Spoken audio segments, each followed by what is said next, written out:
stop listening to all these false narratives about purchasing a home. In this video, I'll be diving deep into the top myths that most people believe when it comes to purchasing a home. And I'm going to challenge myself to debunk all of these myths so that you can avoid making a costly mistake. Because in fact, some of these myths can actually derail the entire home buying process for you, allowing yourself to get frustrated, anxious, and potentially even broke. Because right now, 83% of homeowners say they were surprised by at least some aspect of buying a home as they learn more about the real estate market. 63% of homebuyers had to adjust their priorities, and 65% had to adjust their budget. Now, there's already a ton of information out there to help you become an educated homebuyer, but I want to ensure that you are well informed and savvy when it comes to making one of the biggest investments in your life. Because I see, I hear, and I experience so many stories where all of these myths create one common challenge, which is financial stress. And one of the most common myths is you need a perfect credit score to get approved for a mortgage. Now, this is just outright wrong. Now, don't get me wrong though. If you have good or even perfect credit, yes, that's going to help you tremendously. Whether that's getting a better mortgage rate or even more down payment options, that's going to help you. But a lender's not just looking at your credit to get you up to see if you can even get pre-approved or approved for a mortgage. There's so many different other factors that go into it. But your credit is definitely one piece of the factor. So of course, if that's good, then it's going to help you. But if that is not the greatest, there are so many different loan products already that are out there that exist that I'm sure can help you get one. For instance, FHA is a really good one for those individuals who have less of, let's just say, good credit. Then on the other end, we have another myth where you need to put 20% down or a large down payment. Now, this is far from the case. Of course, if you're under these sort of circumstances where typically I see individuals put 20% down, is if they're an investor. They maybe have funds that got passed down to them. They have excess amount of funds, or they're in that larger price point, or maybe even they are trying to reduce their monthly expenses. So obviously you're going to have a mortgage that you're going to have to pay every month. So putting that 20% down does reduce your costs tremendously. So that's another reason why individuals do it, but it is not a requirement. In fact, you'll find that there's already a lot of different mortgage products out there that exist that require little to none. For instance, your FHA, USDA, and VA loans. Some of them don't even require you to put anything down. So I hope you have some aha moments when we debunk the credit score and down payment, because the next one is a conversation that I commonly have. And that is renting is always cheaper than buying. So now you may be thinking, well, how can buying ever be cheaper than renting? But the truth of the matter is, it's all going to be dependent on a situational basis. For instance, if you're planning on staying in a home for a really long time, I mean 5+ years, buying can actually be one of the more affordable options. And with the right financing and in the right location, you may actually end up saving money in the long term. But I'm not here to fool you, right? I want you guys to truly indeed understand it, know what your scenario is first. And this is why I'm going to throw this in here and say it's important for you guys to know first, what is the average rents going for in that area that you're looking in? All of these myths I have already mentioned, there's plenty more to come, hold people back from taking that first step to home ownership. Then you'll find that everyone gets too afraid to even take the first step. They get intimidated by the buying process because they think it's too complicated or it's too expensive. I mean, as a result, you'll just lose out on the benefits of owning a home, like building equity and having control of your own space. So don't fall victim to any of these myths. At least seek out for professional advice before moving forward. But there is one myth that I haven't gotten into yet that I cannot wait to talk about, because at least 40 million Americans have it. And honestly, they should know how to navigate it, even if purchasing a home is only a thought. Although I love negotiating, some people do take it a bit overboard sometimes. And this myth here can end up costing you a lot more in the long run, which is your price that you offer should be a lot lower so that you can leave room for negotiation. Now, sure, you can do this under these circumstances. If it's a home that you really don't want. If you're an investor looking for cash flow, then yeah, go ahead, knock yourself out. Because at the end of the day, you're not going to feel butthurt when you don't get it.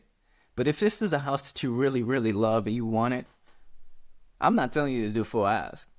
But if you go ahead and go a lot lower, you may run that risk of a seller not even entertaining your offer and not caring if you come back with a better offer.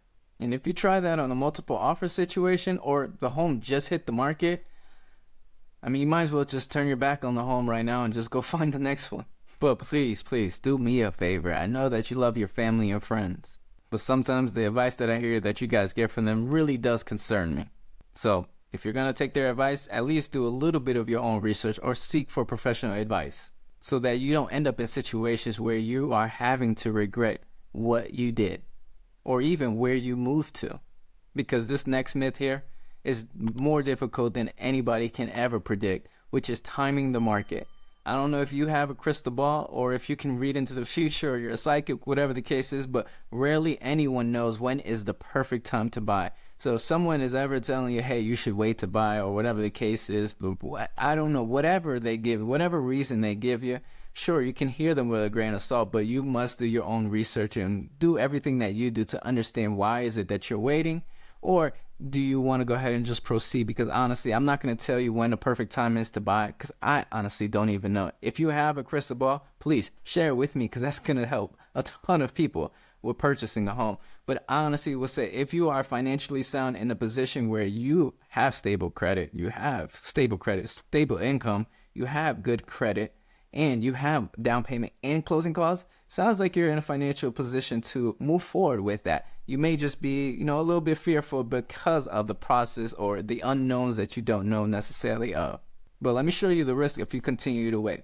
As you guys can see here, real estate prices tend to appreciate over time. So the longer you wait, the higher costs you're going to have to deal with in the future. So for all the 40 million Americans with student loans, listen up. If you ever hear anyone share with you or tell you you cannot qualify for a mortgage or purchase a home because you simply have student loans, I want you to do exactly this. Take that idea and just throw it out.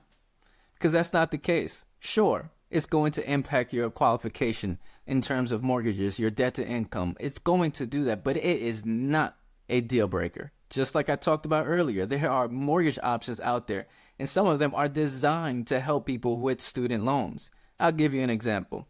For those individuals who are becoming doctors, those who are doctors, thank you guys for going through all that time in schooling and incurring all of that debt because it has to go somewhere. And there's a thing called physician loans. That is something that is designed to help those individuals who go through all that schooling because, again, all that debt has to go somewhere, and yeah, it's going to get paid back. So mortgage lenders understand that, and they have put that already in place. So please, if you have student loans, do not tell me you cannot purchase a home. You just don't have the right information to help you purchase a home. And just because you have a pre-approval does not mean you are going to purchase a home. In fact, a myth that's already out there is once you get a pre-approval, you're guaranteed to close on a home, and that is not the case, guys. If you go ahead and do any of these changes of your financial situation, meaning you spend more, you spend more money than you need to spend, you open up a new credit line, you incur some more debt, you lose your job, you quit your job, or you just do something, you go on vacation and spend all the money that the bank qualified you on. Yeah, all those things right there are going to put you up at risk to not be able to close and get that home. In fact, I have a personal story that I have where I was working with an individual, and that's exactly what occurred. Right? We got the pre-approval, and as soon as we got on the contract, the lender said, nope, we can't give this loan out no more, and honestly, that was the end of it.